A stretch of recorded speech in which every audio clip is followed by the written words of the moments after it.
wall writing. The prophecy of the wall writing and the prophecies of the things of the end times and what they mean and the visions thereof will be seen here in this prophecy. Jeremiah was a witness of a wall of brass that nobody could prevail against. Jeremiah chapter 1 verse 18 says, "For behold, I have made thee this day a defenced city, and an iron pillar and brazen wall against the whole land, against the kings of Judah, against the princes thereof, against the priests thereof, and against the people of the land." And again Jeremiah says in Jeremiah 15:20, "And I will make thee unto this people a fenced brazen wall, and they shall fight against thee, but they shall not prevail against thee. For I am with thee to save thee and to deliver thee, saith the Lord." So we see that the prophet was a brass wall that nobody could prevail against. And that's one prophet that is prophesying this. Now watch. We have the prophecy of the witnesses of two prophets, Daniel and Jeremiah. We just read Jeremiah, right? So out of the mouth of two or three witnesses, a matter is established to fulfill the law, according to Deuteronomy chapter 19, verse 15, where it says that out of the mouth of two or three witnesses, a matter is established. So we just covered Jeremiah talking about the brazen wall. Now let's look to Daniel. In Daniel chapter 5, verse 5, it says, "In the same hour came forth fingers of a man's hand, and wrote over against the candlestick upon the plaster of the wall of the king's palace. And the king saw the part of the hand that wrote." So we saw that a hand wrote on a wall. Daniel chapter 5, verse 24 through 26. "Then was the part of the hand sent from him, and this writing was written. And this was the writing that was written, Mene, Mene, Tekel, Upharsin. This is the interpretation of the thing. Mene, God hath numbered thy kingdom, and finished it. This writing on the wall was that the Babylon wall would fall, the wall of plaster.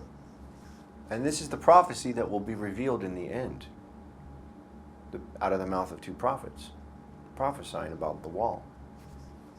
Revelation chapter 11, verse 3. "And I will give power unto my two witnesses, and they shall prophesy 1,260 days, clothed in sackcloth. In the dream I saw visions of the walls of Jerusalem, and they were as the walls of ancient Babylon, and they were a mix of purple and scarlet, and on the wall was written a name, Harlot.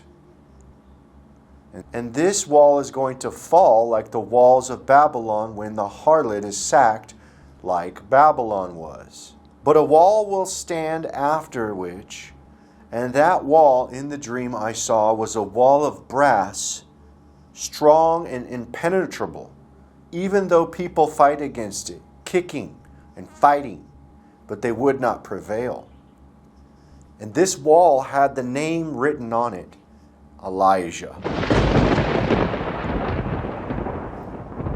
The prophecy will be revealed in the end times in the return of Christ and his kingdom, as the kingdom of Christ also has a wall, but the wall that has writing on it for the kingdom will not be brass, but it will be of gold.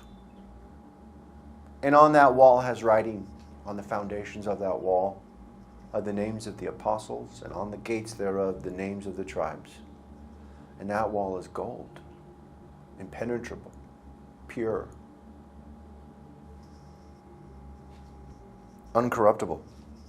A wall that will not fall, and a wall that no one, even hell itself, can prevail against those gates. Revelation chapter 21, verse 10, 12, and 14.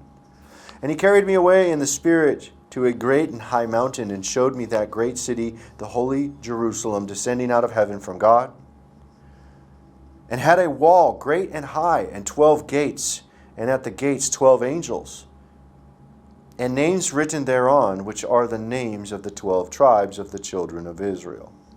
And the wall of the city had 12 foundations, and in them the names of the 12 apostles of the Lamb. The wall had writing on it with the names of the 12 apostles, and this wall of gold, that the gates of hell would not prevail against, just like the times of Jeremiah and like the writing of Daniel in the prophecy." Matthew chapter 16, verse 18 says, "And I will say unto thee, Thou art Peter, upon this rock I will build my church, and the gates of hell shall not prevail against it. The wall of brass speaks, has a name written on it. And the wall of gold speaks and has names written on it. Impenetrable, pure. And nobody will prevail against that wall. And this is the prophecy of the wall and its writing.